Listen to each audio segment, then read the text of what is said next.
Welcome, listeners, to a brand new bonus episode of Oh My Word podcast. And today we've got a really special treat. We have with us author and former broadcaster, Kim Curry.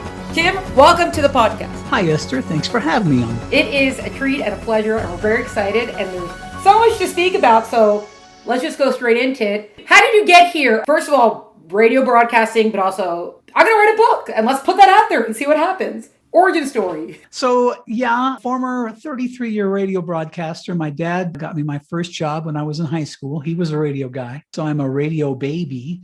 It's really in my blood. I spent 33 years traveling around America, working for some of the best radio stations in the market I was in. I was in San Antonio, Washington, D.C., Baltimore, Maryland, Knoxville, Tennessee, Pueblo, Colorado, and I spent 25 of 33 years in Miami, Florida. Here's what happened. When I left college, because I left high school because I was on my dad's radio station, where he worked. Then I went to college, spent 2.5 years. I was supposed to be studying music because I was a trumpet player in high school, and I really thought I was going to be a band leader in Jetmore, Kansas, or someplace like that. I have a high school band, but I got sidetracked in the radio business. And by the time I got to college, 6 months into it, I stopped going to my music classes and started really concentrating on broadcasting, because there's just something about being a radio DJ. The first time you hear your voice on the radio, you think, this is cool. So while I was in college, I had a part-time job at one of the local top 40 radio stations, and I learned how to have a radio show, learned how to talk on the radio. In those days, we had to put the records on separately and cue them up to the very beginning, and then push the button to start it, and then turn the other one off. And this is all going on while you're trying to say, hey, I'm the radio DJ, and here's the very latest song. It was quite a mission. But after 2.5 years of being a top 40 radio DJ in my college town, I decided that I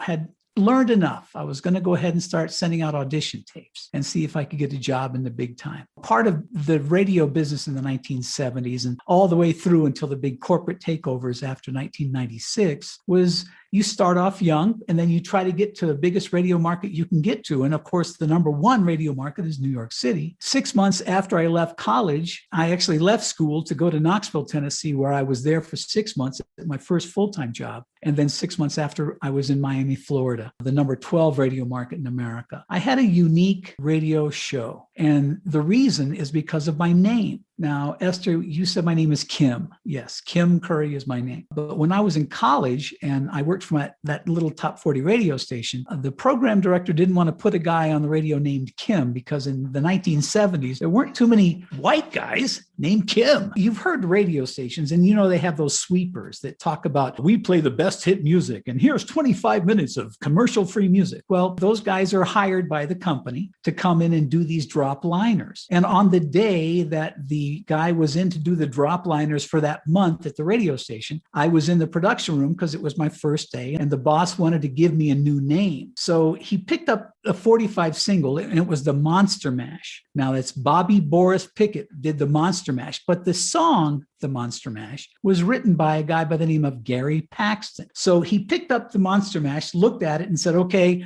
your name will be Gary Paxton. So that's how I got my first fake radio name, was because the guy didn't want me to be Kim on the radio. So I'm 2.5 years into college, and I'm sending out these audition tapes, and I send one to Knoxville, Tennessee. And I'm driving across the country to my first full-time radio job, going to be on the radio at 10 o'clock at night. And remember, it was 1976. So I thought I'd call myself Night Smoke, which was a very cool name for those days, because DJs were named Boogeyman, you had Wolfman Jack. So I just came up with the name Night Smoke. So I walked into the radio station, my first full-time job, and I walked into the receptionist, and there was a guy behind the receptionist, a big guy with curly hair. And I said to the lady, and I put my hand out to her, and I said, hello, ma'am, I'm your new nighttime disc jockey. I'm Night Smoke. And the guy behind her says, well, if it isn't Kid Curry. And I went, wait a minute, I hate that name. And here's why I didn't like that name. Esther, I'm assuming you've been on the planet long enough to know about the movie Butch Cassidy and the Sundance Kid. Yes. Well, in the 70s, the ABC television network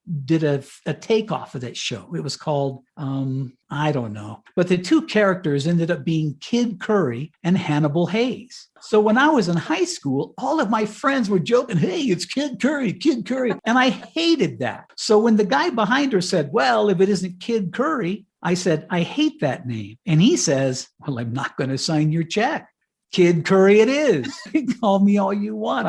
And by that time, of course, I'd wasted all my money driving across the country because it was a different life back then. Gas was very expensive in the middle 70s. So this name, it attached me to a vibe. Hey, it's a Kid Curry. And I had a real young sounding name. I still have a real young sounding voice. So I had this character that I kind of created, was this Kid Curry guy. And I had a feature at the end of my radio show that I would do all the time. And I called that feature Bed Check. What I would do is I would let the kids in high school, and I'd open up the phone lines and I'd let them say whatever they wanted to say. Make a joke about your name, your mom, your school, your little brother. And I would fire back quick, smarty comments. The Bed Check became very famous. So now I'm in Miami. I've got this big radio show and I'm doing this thing called Bed Check at night. And it becomes kind of what makes me a national radio guy, because all the other DJs started doing the same kind of thing. So I've had a really crazy, fun, exciting career that went on starting in Miami, but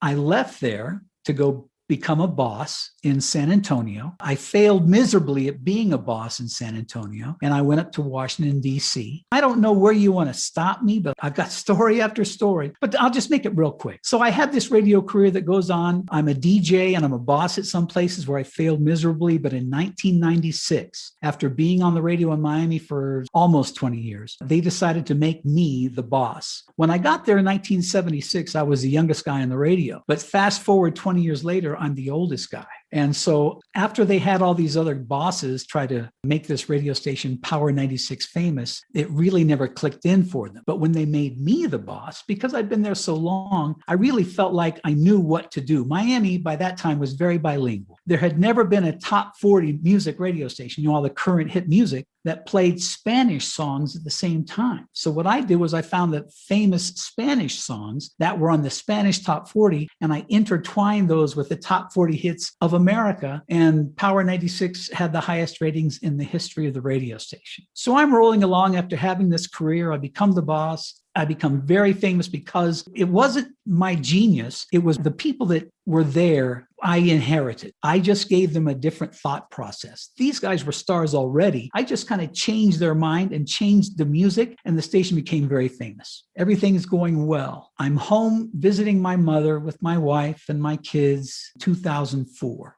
And my mom says to me, as we're watching, do you remember that the tsunami that happened around 2004? It was the first time we really saw anything like that on television. The one in Thailand? Oh, yes, ma'am, where you saw the entire place just get wiped out. Well, I'm watching this with my mother on TV, and she starts telling me and my wife, something's wrong with you. Look at your face. It's deformed here on the side. And she could tell that my eye was bothering me. Well, what she brought up were symptoms of multiple sclerosis. These things that she was talking about had happened to me throughout my entire life. I just didn't know what they were. One time, my arm started creeping up on me, and I felt the seizures in my shoulder, and it was terrible. And I could feel it almost going up into my eye, my right eye. I thought I'd gotten bitten by fire ants, or, maybe a killer bee had hit me or something. And I was just fighting off something like that. But those symptoms happened throughout my life. And in 2004, they got so bad that my mom said, you really need to go to the doctor. So by April of 2005, I was diagnosed with multiple sclerosis. It forced me out of the radio business, and the reason is simple. As I told you, my father got me in this business. My dad was a radio guy. I bleed radio. I bleed top 40 radio in Miami. I had the best career there. But suddenly, the day that my doctor told me on the phone that I've been diagnosed with multiple sclerosis, I stopped thinking about the radio station. And because I wanted the radio station to continue, I didn't want to slow it down. I left the radio business in 2005. I was crashing pretty hard. And that's where my life changed. That's where everything became scary. Because until the day the doctor told me I had MS, I'd never even heard of it. Well, I'd heard of it. I didn't care. I didn't know anything about it. I got the phone call at my corporate office because I was over there meeting with the geniuses in Naples, Florida. There's a 3-hour drive across Alligator Alley to get to Naples from Miami. And I was at this corporate meeting, and my doctor called. She said, I'm going to diagnose you with multiple sclerosis. I need to see you on Monday so we can start planning the rest of your life. And I'm like, excuse me?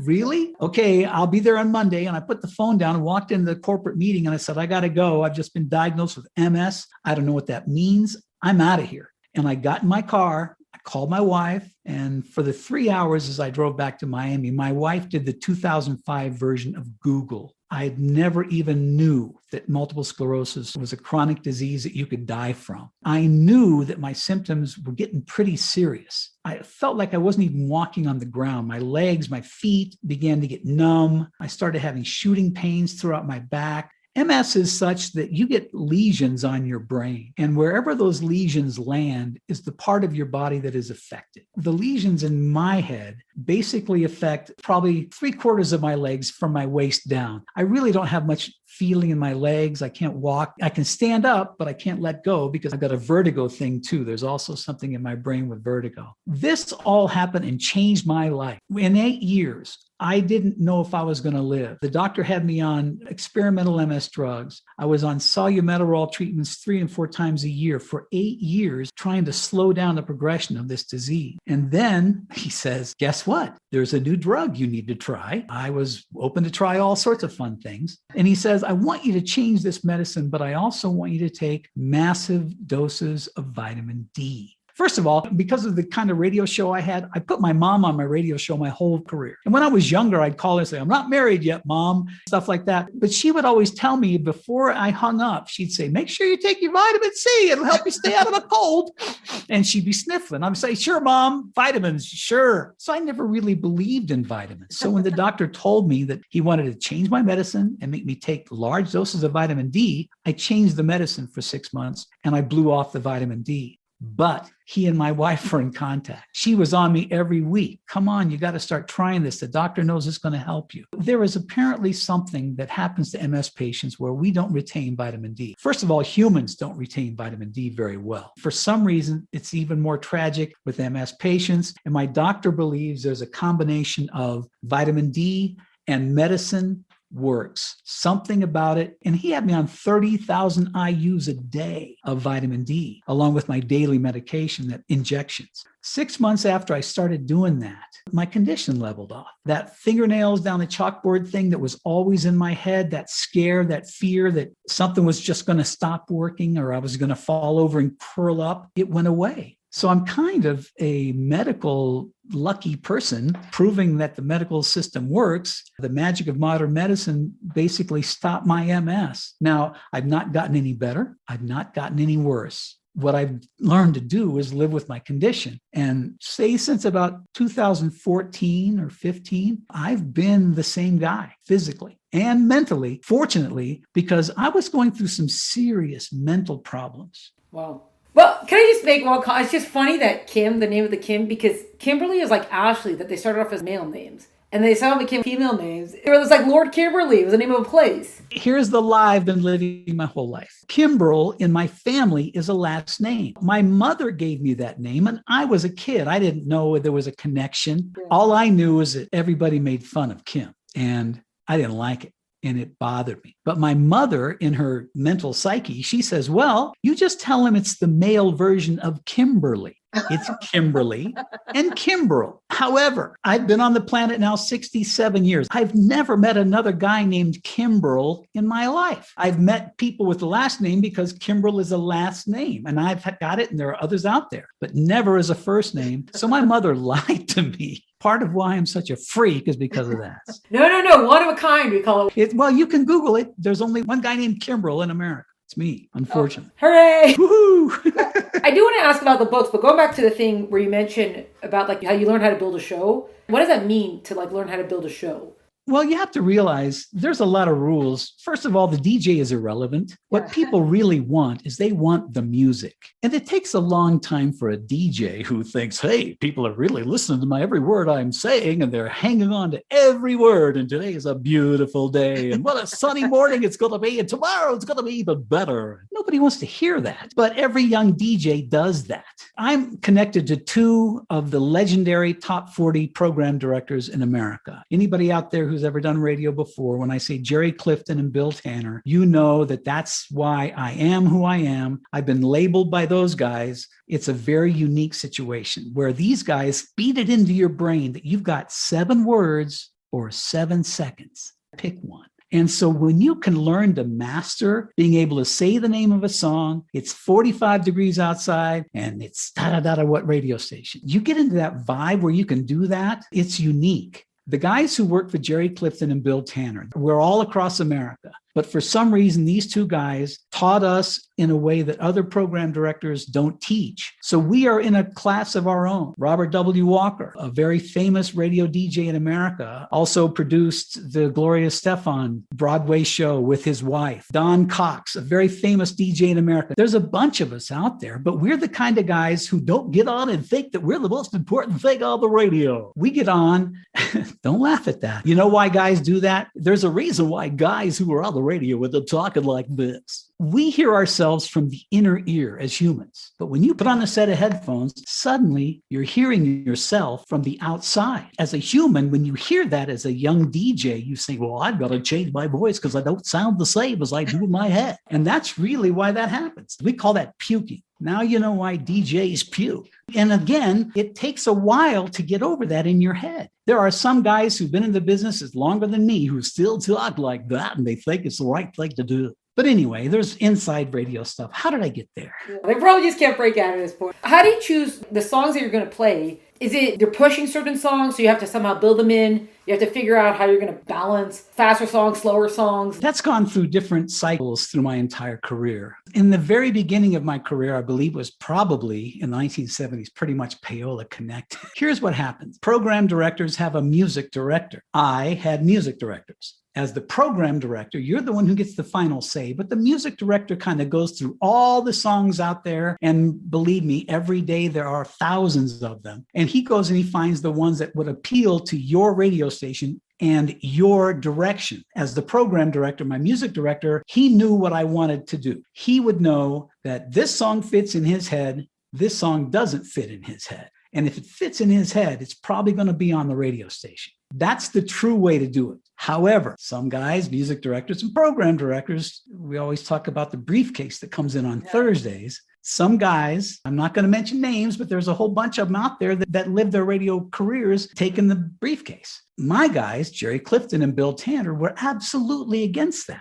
They were like, no, because each market sounds different. Miami sounds different than Dallas. Dallas sounds different than Knoxville. Knoxville sounds different than Washington, D.C., because the market should decide, the people should decide what songs that should be on in that market. These guys would always teach me and taught all the guys who programmed with them that we don't take money. We only play music for the people we're playing radio for. That's what we did. And so we take all the songs that are out there, the ones that I felt that worked the best. And believe me, after being in Miami for 25 years, it was pretty easy for my music director or anybody. And it used to drive the record companies crazy because they send in guys all week long. Hey, you've got to hear this song. It's the new one by Spice Girls, the new one by Wyclef Jean. It's the new Puff Daddy. It's the new Biggie. It's the new Tupac. And if it didn't fit in my head, I wouldn't play it. Drive record companies crazy because all across America, guys are saying, oh yeah, this is the latest by the Spice Girls. It's got to be good. No, it doesn't got to be good. It may be a Spice Girls song, but maybe it's not their best. And in reality, we're talking top 40 music. There's only 40 songs that are current that a radio station is going to play. And because my radio station and the guys that I worked with were so successful, we cut that list down to 28. So there's only so many songs that a person can fathom. You can't have too many songs out there. You can have 4 or 5 big hit records and then fill in between with songs people already know. Those are the recurrent songs that were hits a year ago or so. So it's a science and it's a weave that is very difficult to achieve. However, when you do, you can have the number 1 radio station in Miami, Florida, because it happened for 9 years. And it was the largest radio listening audience in the Southeast USA. But like I said, it all goes back to the people that taught me and to the guys I inherited. What's that time frame that you're trying to fill? It's a 2-3 hour time slot or an hour? Or that was the whole day? You have the 28 songs going over a day? There are some songs that rotate once every hour and a half. Yeah. And that's the way it goes. But remember, that sounds weird. That's, oh man, you play the same song every hour and a half. Well, you don't sit there all day and listen to the radio. You go out and you do things in and out. That really never happens that someone sits there and then goes, oh, they just played that song an hour and a half ago. So that's the science of the business. We have felt that an hour and a half to hour and 15 minutes fits the cumulative audience. Remember, you have a shared audience. The share audience, it's like 7-Eleven. A lot of people come in and out of 7-Eleven. They don't stay very long. But at the library, they go and they stay forever. There are some radio stations, like easy listening radio stations, that are the library. You tune in, you stay there. Top 40 radio is like 7-Eleven. You come, you go. You want to hear the other radio stations? What are they playing? That's just the way it is, the nature of the beast. These are things that you just learn after doing radio broadcasting for 33 years. These are things that are in my head that made us very successful. But it's no longer that way in radio. I want to remind you, Esther, there was a time in America when an owner could only own 7 AM and 7 FM radio stations. That's all you could own. Well, that was the 70s. Then in 1996, Bill Clinton's FCC, Federal Communications Commission, dropped that rule and let people own as many as they wanted. Well, what that did was it major corporate takeover, a company called Clear Channel, which everyone refers to now as iHeartRadio. The reason they changed their name was because they were taking over so many radio stations and eliminating so many jobs. They got such a negative vibe in the business. They had to change the name from Clear Channel to iHeart because it was detrimental to their health. Because they came in and took over all these radio stations, bought them all up. They syndicate them now. One DJ on 7 radio stations, and they just take it down the line. And it's very, very cheap now. There are no guys like me who sit there every day and live in a market and know exactly that this Gloria Estefan song probably shouldn't be on the radio, whether we're in Miami or not. They put it on because, well, it's Gloria Estefan in Miami. And there are now 4 primary owners. There used to be thousands of AM and FM radio station owners in America in the 70s. There are 4 primary owners of broadcast facilities in America now. And the thousands and thousands of jobs that have disappeared and the quality of the business, the quality of the radio has suffered immensely. Radio stations like mine that used to achieve 6 and 7 rating shares get 1s and 2s now because it's just the epitome of what happens when the corporate office takes over. Well, you also don't need a radio to get music anymore. No, not anymore. I mean, not in your car, I should say. Instead, you have thousands of podcasts now. That's what we do. Talk radio isn't so different because there's not a lot of places that have local news talk shows. The talk shows are usually also syndicated also on the bigger channels. Which is, again, why couldn't you have your own talk show? What town do you live in? Orange County. I'm in Southern California. Okay, well, Orange County can have their own talk shows. There's plenty happening in Orange County where you could do your own talk show and relate to the city as opposed to hearing national crapola, which is normally, that's what my books are about. These books here are all about what happened in 1987 when President Ronald Reagan, he vetoed the Fairness in Broadcasting Act of 1987. And that included the Fairness Doctrine. And that doctrine required equal time for contrasting points of view. In other words, if you heard someone lie or give disinformation on the radio, you as a citizen, Esther, had the right to go to that broadcast facility and say, I demand equal time so I can prove this person a liar. In 1987, Ronald Reagan took that rule out. He said it was because it was antagonistic to the rights given in the First Amendment, the rights of free speech. Big mistake. That's why we have the division we have in America today.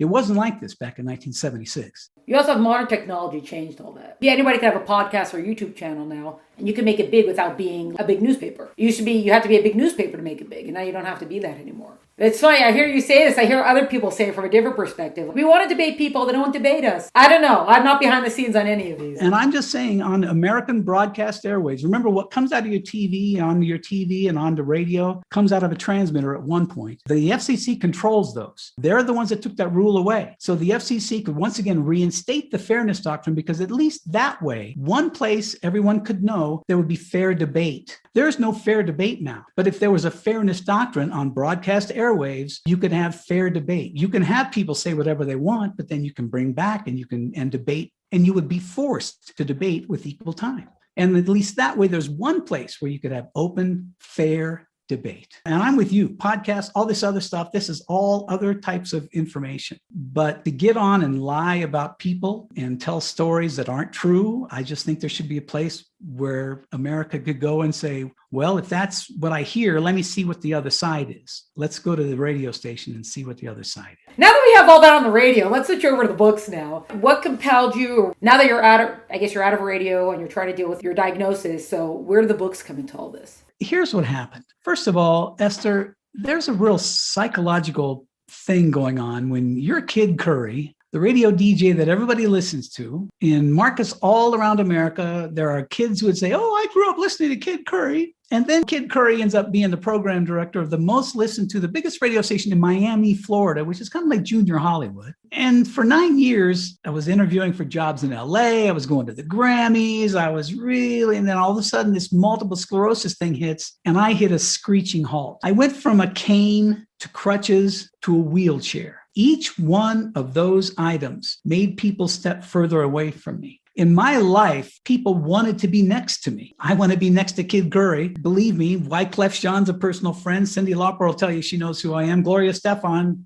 well, she's mad because I stopped playing her songs. But anyway, there comes a point to where people don't want to get close to you when you're the guy in the wheelchair. And it took a long time for me to figure out what to do with that. So I started writing my story kind of as a therapy thing. I figured that I had a big radio career, that I could probably sell books in DC, Baltimore, Knoxville, Miami, San Antonio. Let me tell my story about my career. And then let's talk about multiple sclerosis. Let's talk about the diagnosis that stopped everything for me and what it did to me mentally and what it did to my wife and I. I mean, it changed everything for us. When I got diagnosed, the only thing I could think to do was to go home. I wanted to go to my hometown in Canyon City, Colorado, maybe 15,000 people maybe 30 in the county, 15 in the town. Very small little town, very small little existence. But I was crashing. I was losing vision, couldn't walk. My hands, I couldn't use those. And I thought, if I'm going to go down, if I really could die from this, I want to be home. So if I need help, I can call my high school buddies,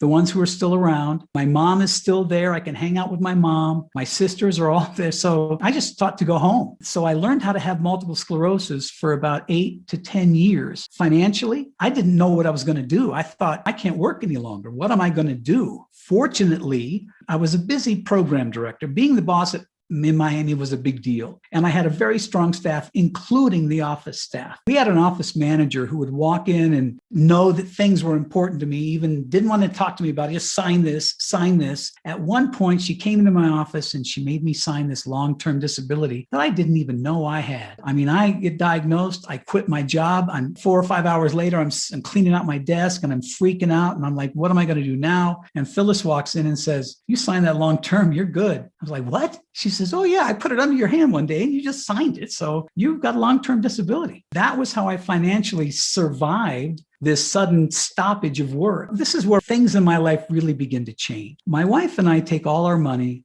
and we come out to Little Canyon City and we think we're going to do some fixing and flipping, see if we can make some money fixing and flipping houses. So we have these 2 trailers. They're not even homes, they're trailers. We get them all fixed up and we think we're now going to hit the big time. We're going to head and get a house. So we bought ourselves a house and we flipped that. But the 3 times my wife went to deal with these realtors, she hated the experience. They wouldn't talk to her. They wouldn't give her information. There was no personal service. Some of these people were my old high school friends, and she didn't like it. So she thought, well, I'm going to get my real estate license. She goes out and gets her real estate license. I knew my wife was a genius when I met her, but her job when we met was basically to be my person, to tell me what to do, how many meetings I had that day, when I had to get packed up to go to LA, when I had to go to Chicago or New York. She was my office manager. When that changed and she became the boss, when she took over this real estate thing, within 2 years, she was breaking records in the state of Colorado per capita in this little town, selling 100 and some houses in a year's time. That got her on the map at her corporate office. Fast forward to this year, my wife is one of very few coaches with the Keller Williams real estate firm. And she is an international coach and teaches people how to sell houses now and does this all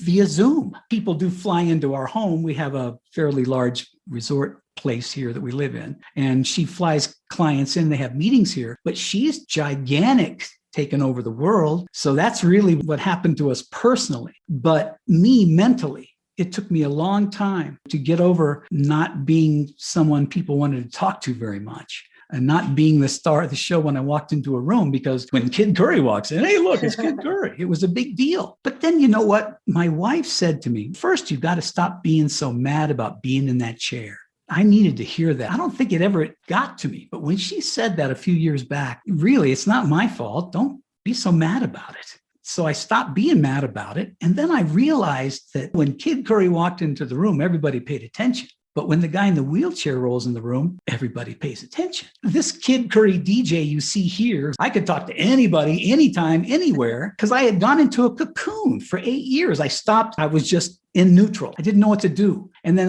when I realized, wait a minute, you are the guy. When I roll into a room, I'm the guy that creates the conversation. I say hi to whoever I want to say hi to. People open the door for me. I have no problem saying, excuse me, tall person, I need that from the top of the shelf at this supermarket. I'm the focus of conversation now. It's funny how that whole thing had to change and how many years it took to do that until my wife said, you got to stop being so mad about being in that chair. That's all something I wanted to write about.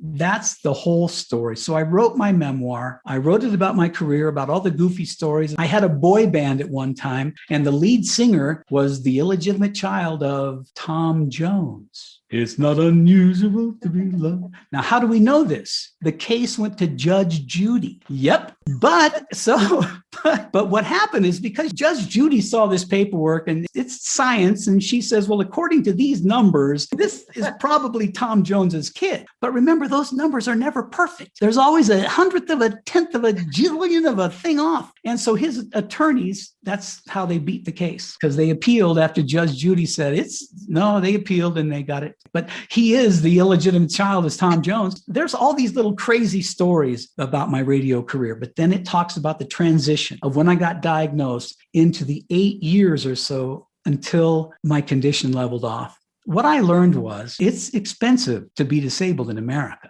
It costs. My insurance company will give me one wheelchair, and it's a motorized wheelchair because I can't walk in my house. I just kind of roll around. But if I want to leave my house, I've got to be able to take that wheelchair off of the main level of my home, outside into the garage, into the car, the vehicle that I can put my wheelchair in. Nobody pays for that but me. I have lifts that get me onto the main level of my house. I have another lift in the back part of the house that gets me out of the main level down to the backyard so I can go in the backyard. I have a $30,000 stair lift. I sit in the chair and it takes me up because I got 3-level home here. So it takes me up and down. Very slow. I hate it, but I got to do it. Nobody pays for this but me and my wife. And had my wife not decided that she wants me to be as normal as I can be, I don't know what I would have done had I been in a situation where my wife, fortunately, is financially a genius and can afford all these things. We pay for this. Otherwise, I'd be in my house. I join meetings on Zoom, men over 50 with MS.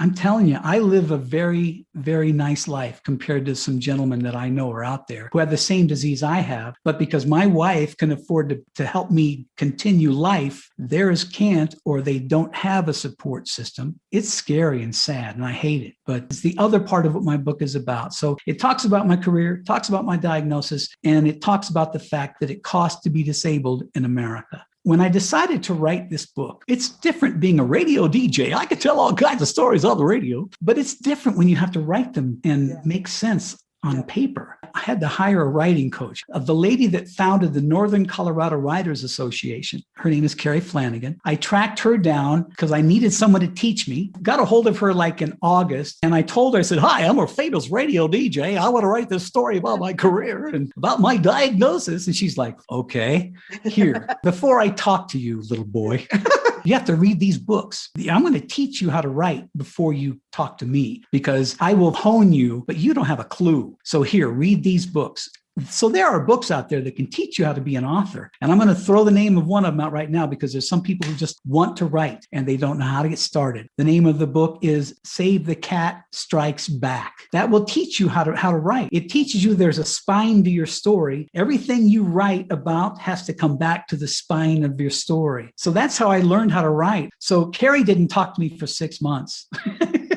Read these books. And quite frankly, she was busy with other authors. But when I sat down and we finally decided that we were going to work together, she made me submit everything and turned it down and took stories out that didn't matter to her and made me rewrite this and rewrite that. So I had to read and learn first. I did 6 months of messing with her and trying to get her to think, well, when she finally said, okay, we can move forward, then I did 6 more months of research. And then I self-published my book. Fortunately, Come Get Me, Mother, I'm Through is the name of the memoir. The reason that's the name of the memoir is because remember that little short thing I used to tell you about bed check I used to do? Yeah. At the very end of bed check, I would always say, come get me, mother, I'm through, because I was a little kid, Curie, and everybody thought I was a little kid. So I would just do this thing at the end. I'd say, okay, come get me, mother, I'm through. So that's what I figured I would name the memoir. That's how I started writing. Why did you decide to self-publish versus trying to go out with a publisher? Or was that even a thought? I did, but I'm not a very patient person. A very long process. Yeah. I had gone to a thing. We have seminars here through the writing club, and they bring, well, now it's all on Zoom, and you pitch on Zoom. And I pitched my memoir, got interest, but it would have taken too long. So I went ahead and self-published. And then after I got it done, the people who I was talking to read it, and they were like, sorry, you should have come to us first. I'm just impatient, and I wanted to get it out. It worked out. I mean, on Amazon, Howard Stern was #1, and I was number 11 for about 3 weeks. So some people enjoyed it, and some people read it, and people are still enjoying it. People still read it. And I get messenger pictures sometimes of people's picture of my book and, hey, I'm reading your story. So are you glad that you did that, the self-publishing, or you kind of wish like, man, I wish I would have been more patient? I'm okay. In fact, I've self-published another book after that. I had a publisher on my last book. So I self-published 2, and then I found Mindster Media, and I worked with Mindster Media, and they helped me publish book number 3, which was an Amazon #1 bestseller, much to my shocking surprise. It's a relevant story. What is that third book about? Well, the third book is called Bonnie's Law, The Return to Fairness. As I spoke to you a moment ago about the Fairness Doctrine, I believe there needs to be a place where America can go and get honest information and honest debate. The story is about what happened in a small American town and its only radio station after the Fairness Doctrine was rescinded. And then it talks about this little girl who decides that she wants to bring the Fairness Doctrine back. And so she becomes a state senator. And it's a story that's the real quick version, but it's the interplay in between because she loves horses. She becomes a best friend. Her best friend is from Mexico. They become very entwined. They become horse lovers. They've got friends who do funny, crazy things, but they all in the end realize that we lost truth and trust in 1987, and they kind of band together because they want to fight to bring back the Fairness Doctrine. And in the very end of my story, little Molly Alvin eventually decides she wants to run to be president. So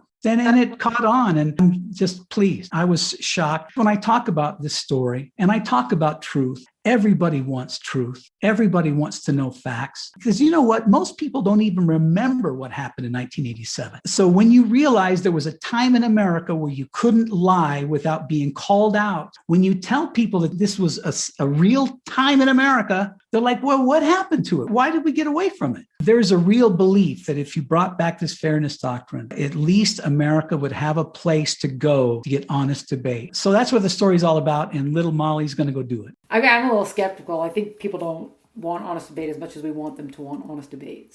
I think some people do. Some people like it. Well, I know what my beliefs are, but that's why I bring it up to people. Everybody wants truth. I think that there's been this thing that's been out there for the last few years. I still believe people want truth. I mean, I believe that people would prefer knowing facts, knowing the truth, as opposed to being sucked into this world of division. And that's really what it does. Remember, this system was in effect. So when you, as a citizen, went into a radio station or TV station and said, I need equal time, the people at that station didn't just put you on. They had to research to make sure you had actual facts. I went through this and I know it worked, but I believe that politicians get wrapped up in things. And I just don't think Ronald Reagan would have really wanted the division in America today. That probably would have been hard, though, for anybody to foresee how far it could go. It would have been hard. There's no doubt. No doubt. Yeah. As soon as politicians start with we're going to whatever, I already don't trust it. I don't know what backroom deals or who spoke to whom. I don't know. And some of them, if it's not their field, they only know the information that they're told. So you could say, oh, they should do a better job, which fine. But I'm saying as soon as they're starting to make laws about certain things, I don't know who spoke to you and I don't know where you're getting your information from. On any side. Going back now to the books for a second. Writing your memoir and you have to learn about the spine of the story and kind of have to rewrite and take this story out, take that story out. So focus on the memoir. You did have to figure out then, like, what is your main focus of the story? And it can't just be like, well, I used to be a DJ and now I'm not. What did you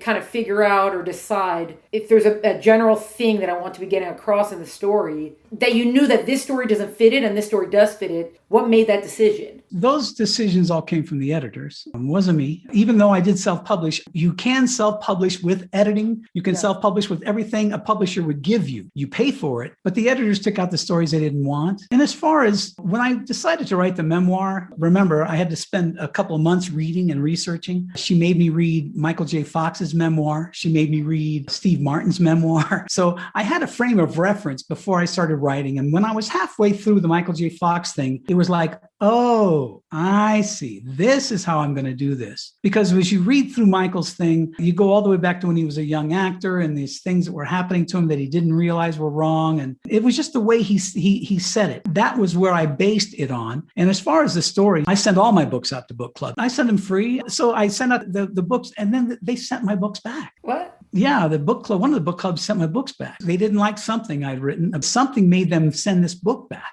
So I've been banned by a book club. So I thought that was fun. Congratulations. Yeah. No, thank you. In fact, you know what? My publisher even wrote, congratulations. Well, I actually wonder if part of the whole fairness doctrine is if you don't foresee that people can do national syndication, it also keeps voices in smaller markets. Well, it does. It's all a domino. One thing occurs and the next thing occurs, the next thing occurs, and now everyone's tearing each other apart. And that's how we're in this happy place. Yeah, that's how we got here. Oh boy, oh boy. Yeah. Are you thinking now, like you feel like you're in a good zone now of just thinking of other stories to write kind of thing? Or you're like, well... I've got a few things. I got to play on the junior varsity high school basketball team one time. I was a sophomore. They took me off the sophomore basketball team to go play in the JV team one time because they thought I might be pretty good. The head coach of all this, his name was Coach Plummer. About 2 weeks ago, I got a letter from Coach Plummer and his wife. And I'm like, what could this be? I realize I anger people with my books and things like that, but I really thought, I didn't know. So when I opened it, I was really questioning what this was. But his wife had a friend in the 50s who was coming down with multiple sclerosis. They called it that, but they didn't know what it was. They didn't know what to do about it. And so he's writing this whole story about his life and what's happening to him. And it's all on this old type paper. So I'm going to go through this. And this is a version of what I went through only 60 years ago when nobody knew what to do. That's kind of piqued my interest. I think that'd be pretty cool. I'm kind of setting up in my brain, because these are all fiction books, I'm thinking about making Molly the president. I'm thinking about maybe having her win to show that there is a way. You know, the Fairness Doctrine was replaced by Section 230. It was replaced by that. Even now, today, there are lawsuits against some people who have been accused of lying about other people. What they have never done before as they fight these lawsuits, they're talking about intent. So if you're lying and your intent is to disrupt, that's where this whole thing may hinge on whether or not we're going to go back to a fairness doctrine type thing. If there is intent in your lie, you're responsible. That sounds like a defamation lawsuit that it's hard to prove malicious. They usually, for libel and stuff, you have to prove like maliciousness. Unless you've got paperwork. Right. It actually like says it. If you're going to do these things and you intend on causing disruption or hurt,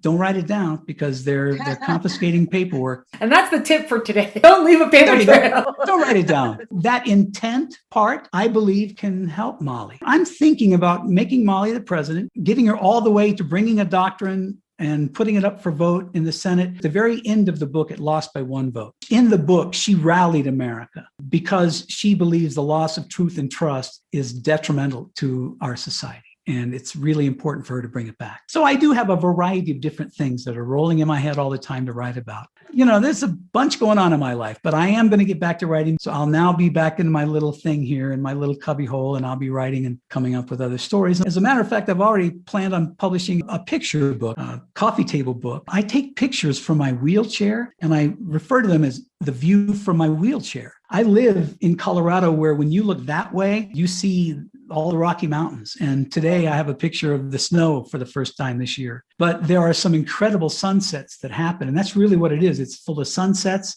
and sunrises. And it's going to be the view from my wheelchair. So it'll be a picture book that I'll be putting out here probably in the next year as I write, because the picture book is not as hard to do as writing. I just got to find pictures and little captions with them. In the picture book, I'm thinking about having a cartoon segment that kind of cartoons my life, and then shows the pictures, as opposed to me in a picture with a martini. I want to do cartoons, something different. It's like same and different, yeah. Do you see any sort of parallels between building a broadcasting show and actually building a structure for a book? Oh, yeah. You have to realize reality. The reality of radio is that my wife, after being in Miami for 20 years on the radio and being a top 40 DJ, she did not know who I was. That was so uncommon for me because she's a true radio listener. She listens for the music and not for the DJ. When you realize reality, and this is the truth about how to write a book. This is the truth about how to be a broadcaster. You have to be real and tell the truth about it. And yes, there is a connection. Weeding and getting out all the BS is muy importante. Yeah. We always wrap up with like a fill in the blank of I really like it when, and using any of the nouns of I really like it when writers, editors, publishers, books, series, bookstores, covers, whatever, anything there, do X, and I really don't like X. Your soapbox answers, your off the cuff answer, just choosing one, how you fill in the blank. I really like it when someone writes me and says, hey, I know what you're talking about when it comes to this multiple sclerosis thing, because that's really what the whole book is about to me. So when I connect with a reader, it's like when I connect with that little girl who wrote me last week, all she said was, I read the book about Bonnie and I like horses. She couldn't have been more than 12 years old. And I was just enamored by the fact that she enjoyed the book enough to say, I really like Bonnie and I really love horses. I think when you make a connection like that, that's really what's important. I write because I think someone is going to pay attention. And then when someone pays attention, it's fulfilling. And I enjoy that. Or you say it doesn't have to be the flip, but I really don't like it when writers, books, editors, whatever, etc. I really don't like it when I get stuck. As a writer, there's nothing worse than getting stuck. Writer's block is a mess. However, I think it was Stephen King who says there's really not writer's block. Just shut your brain off and start over again. Okay. All right. Easy for you to say. Well, him, yeah, specifically.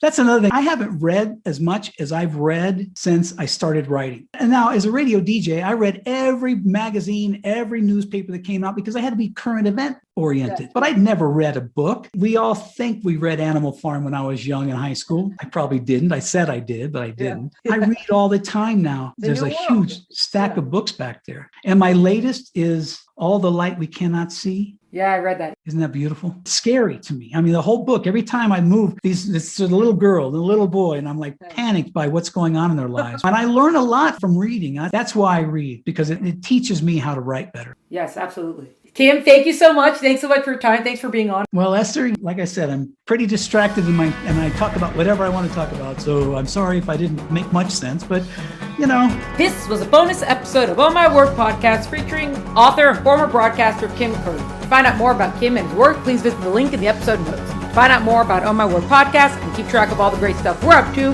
please follow us on Instagram at On My Word podcast or check us out at el10fm.com. Music is by Tim Burke. Thanks so much for joining us. Catch you next time.